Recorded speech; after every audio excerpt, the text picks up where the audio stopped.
ان دنوں اپنی رونقوں کے لیے مقبول ہالی ووڈ بولیوارڈ فلم کی شوٹنگ ختم ہونے کے بعد کے سیٹ کی طرح دکھائی دیتا ہے۔ ریسٹورانٹس بند ہیں، کوئی سیاح نظر نہیں آتا۔ ہالی ووڈ واک آف فیم پر دکھائی دینے والے واحد افراد بے گھر امریکی ہیں۔ ان کے پاس جانے کے لیے کوئی جگہ نہیں ہے۔ کچھ عرصے تک شہزادی ڈومیبے بولیوارڈ میں ایک اسٹریٹ پرفارمر کی حیثیت سے ایک سپر ہیرو کا لباس پہنے ہوئے دکھائی دیتی تھی۔ آج کل کوئی سیاح تو نہیں ہے، لیکن وہ اب بھی ایک ہیرو ہیں، حقیقی ہیرو۔ جب قرنطینہ شروع ہوا میرا ذہن بے گھر لوگوں کے بارے میں سوچ رہا تھا۔ ٹھیک ہے، میں اپنے گھر، اپنے اپارٹمنٹ جا سکتی ہوں اور وہیں رہ کر کھا سکتی ہوں۔ بے گھر لوگوں کا کیا حال ہے؟ کون ان کو کھانا کھلائے گا؟ ہالی ووڈ میں ہزاروں، مجھے نہیں معلوم، شاید یہاں تک کہ لاکھوں لوگ یہاں ہر ہفتے آتے ہیں اور وہ ان کا بچا ہوا کھاتے ہیں، کوڑے سے اٹھا کر۔ اب جب سڑکیں خالی ہیں تو ایسا لگتا ہے کہ بے گھر لوگوں کے لیے کچھ بھی نہیں بچا ہے۔ شہزادی ڈومیبے کی طرح ہزاروں دوسرے بھی اپنی ملازمت سے ہاتھ دھو بیٹھے ہیں۔ ڈومیبے نے اپنے گھر میں بے گھر افراد کے لیے کھانا پکانا شروع کیا اور اسے ہالی ووڈ بولیوارڈ لے آئیں۔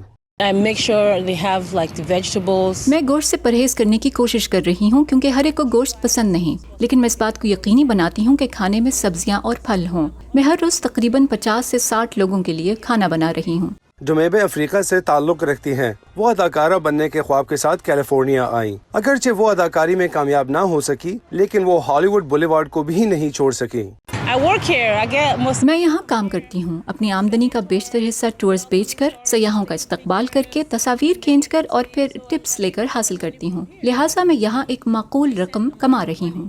وہ کہتی ہے کہ وہ اپنی زندگی میں تھوڑے پیسے بچانے میں کامیاب رہی ہے اور امید سے محروم نہیں ہے۔ ڈومیبے کا خیال ہے کہ مشکل وقت صرف ایک امتحان ہے اور جب لوگ ایک دوسرے کی مدد کرتے ہیں تو یہ آسانی سے گزرتا ہے۔ میں جس اپارٹمنٹ کمپلیکس میں رہتی ہوں، انہوں نے ہمیں کنسیشن دی ہے کہ اگر ہم اپنا پورا کرایہ ادا نہیں کر سکتے تو وہ ہمیں ادائیگی کا منصوبہ دے رہے ہیں۔ ہمیں انہیں 6 ماہ کے اندر ادائیگی کرنی پڑے گی۔ میں شکر گزار ہوں اور اس کی وجہ سے میں خود بھی کھانا کھا سکوں گی اور کچھ اور لوگوں کو بھی کھلا سکوں گی۔ ڈومیبے کا کہنا ہے کہ پولیس انہیں بے گھر افراد کے لیے ہالی ووڈ بولیوارڈ میں کھانا لانے کے لیے اجازت دیتی ہے، اور ان کا ماننا ہے کہ اگر خوف و ہراس اور پریشانی کے بیچ سب دوسروں کی مدد کرنے کی کوشش کریں تو دنیا بہت بہترین جگہ بن جائے گی۔ اینجلینا بگدر سریان کے ساتھ Imran Jadoon, voice of America.